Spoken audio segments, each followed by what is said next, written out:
This is a sign by the cardinals that rather than choosing somebody from Asia or from Africa, they wanted to actually insidiously nominate and elevate to the pontificate somebody who is American. It's the first time in history, but Robert Francis Prevost is no friend of Donald J. Trump.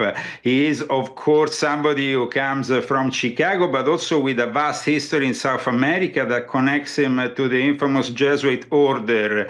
And he is from an order himself, the Augustinians, who have worked hand in hand with the Jesuits on the control of the educational establishment. Today, if you think about the main issues Trump is trying to fight, immigration policies, well, in this regard, he will have to fight against this Pope because he's very much a supporter of what the Democrats were doing, open borders and all the rest. It's gonna be a war against Trump waged by the church every day, in which we will hear, of course, from this Pope what you might hear from the Democratic Party, which has demonstrated in the last few years to be the political branch of the Vatican Jesuit-led New World Order here in the United States.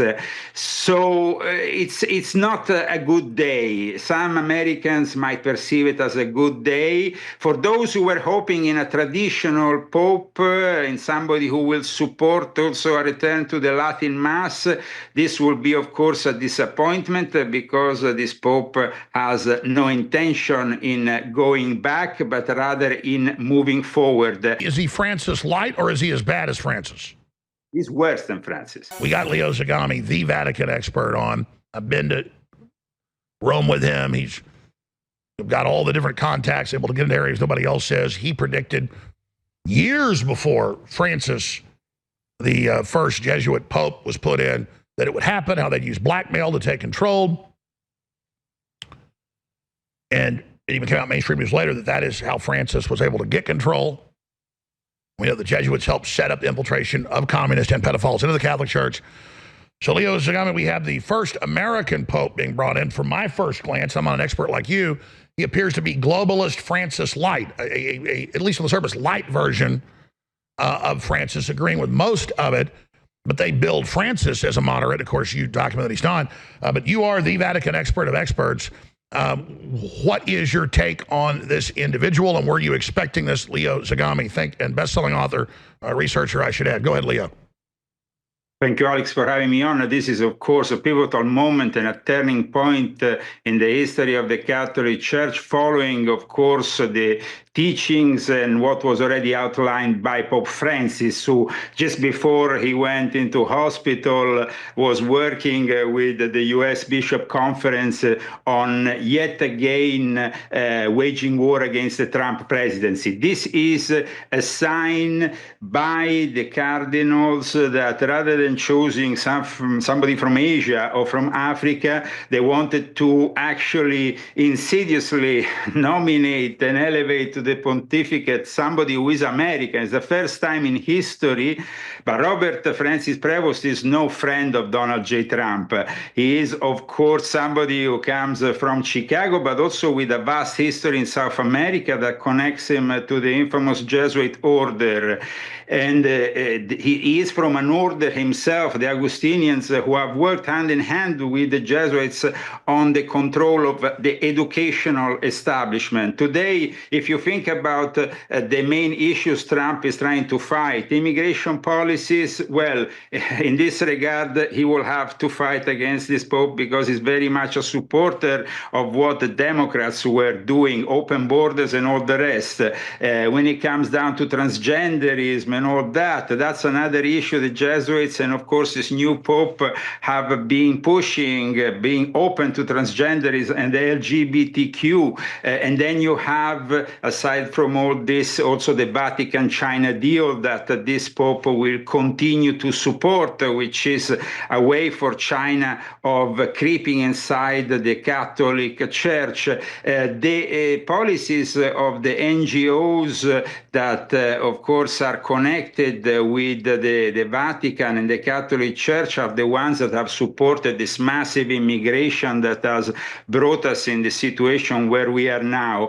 Of course, systematic warfare by the judicial system is also waged with the support of the Vatican. So this is no friend of real America. This is actually going to become a problem because most people, simple people, the ordinary folk would say, wow, we finally have the first American Pope. What a great thing.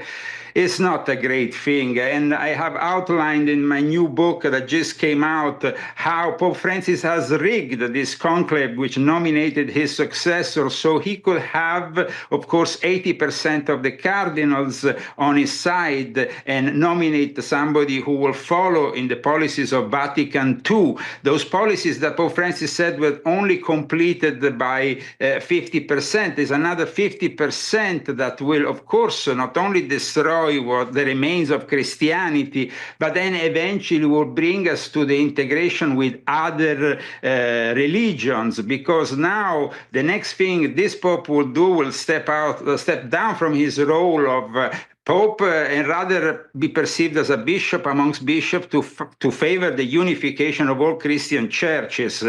It's going to be a war against Trump waged by the church every day, in which we will hear, of course, from this Pope what you might hear from the Democratic Party, which has demonstrated in the last few years to be the political branch of the Vatican Jesuit-led New World Order here in the United States. So it's not a good day. Some Americans might perceive it as a good day. For those who were hoping in a traditional Pope, in somebody who will support also a return to the Latin Mass, this will be, of course, a disappointment because this Pope has no intention in going back, but rather in moving forward. He was born in Chicago. He's part of the Augustinians, which is an order which is actually older than the Jesuits. It's been around for a very long time, since the 12th and 13th century. They established themselves. He's been the president, though, of the Pontifical Commission for Latin America, and that's where he worked hand in hand with the Jesuits in pushing forward more liberation theology, more of a mix of Marxism and Catholicism, which is what the church has been in the hands of Pope Francis, of course, that follows the dictates of the Second Vatican Council, in which the church was taken over in the first half of the 1960s by Freemasons and Jesuits who had, of course, progressive values. He served as Bishop of Chiclayo in Peru, which is, of course, another hellhole, and he did it from 2015 to 2023. He was general of the Order of St. Augustine. What does it mean, general? These kind of orders, just like the Jesuit order, have a general because they are rather military in their nature. And like I stated earlier, it has a lot of links to the Jesuits, especially when it comes down to education. So we are seeing the great war that Trump is conducting in favor of a different form of education here in the United States of America. Well, you are fighting against, of course, a system which is very much in the image of what the Jesuits want. I mean, Fordham, Georgetown, these are the places that have shaped some of the most influential leaders. When you have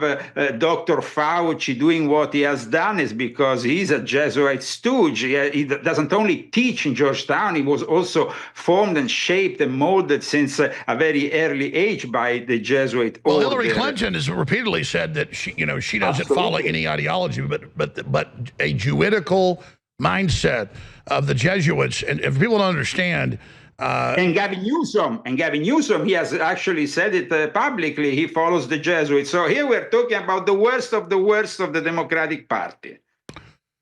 And obviously, Trump is sophisticated in many ways, but obviously he wants to say something nice because he likes Catholics in general. They're big supporters of his. But his statements just came out, Leo. Congratulations to Cardinal Robert Francis Prevost, who was just named Pope.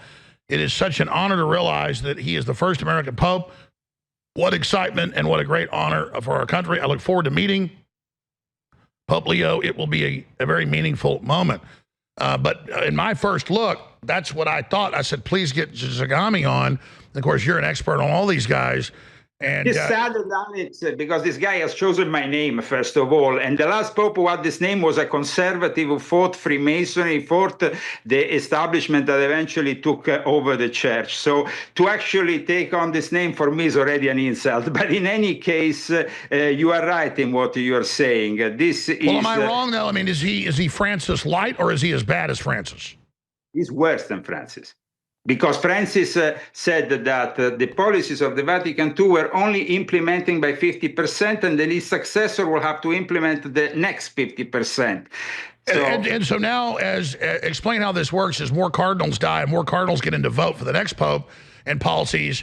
I mean, so this looks like the globalist takeover of the Catholic Church is intensifying, getting stronger. First of all, this guy is born in 1955, Alex, so we're going to have to stand with this guy for a very long time. And in this long time, of course, the church will be further destroyed. But at the same time, he will follow up in the encyclica Fratelli Tutti, in unifying all the Christian churches, and later on, of course, Muslim, Jews, in this whole kumbaya situation in which he will step down of his role as Pope will be kind of minimized. He will incentivize the role of Bishop of Rome. He is somebody who, of course, has a lot of preparation for his role. His father was a veteran in the U.S. Navy, and he is of French and Italian descent. He has been for a long time working, like I said, especially with South America, and we know what Leo, hold on, we got to go to break. And I already knew you had your new book out because I had to be out one day last week as a court stuff, but I watched it later, did a great job. I want to hear about your new book. I want to talk to Catholics in the fourth hour.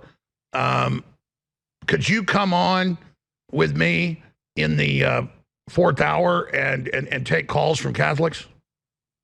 Sure. I mean, this is not a challenge towards your faith. I mean, your faith is your faith. No, I understand that, but I'm just saying you called Pope Francis years before it happened. So, I mean, you're the most accurate.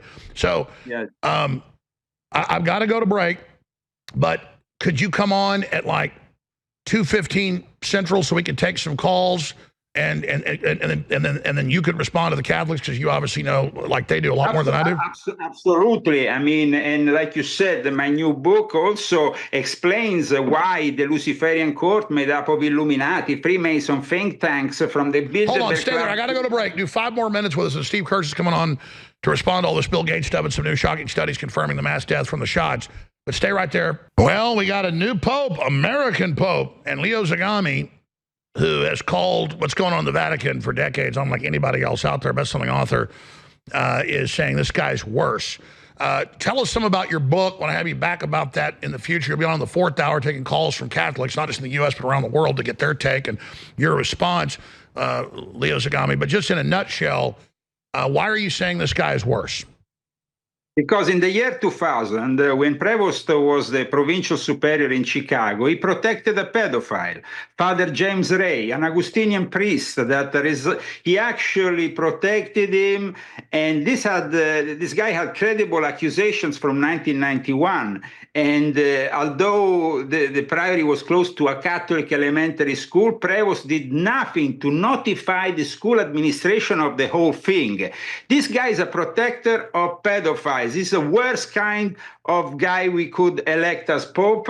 And as I explained in my latest book, the Jesuits and Pope Francis worked for months to prepare this new woke Pope. And in fact, the ring of Pope Francis was actually destroyed, contrary to tradition, not after the death of Pope Francis, but only 2 days ago, because they continued to use it as a seal on documents up to 2 days ago. So God knows what these people have done with documents that will, of course, surface later on.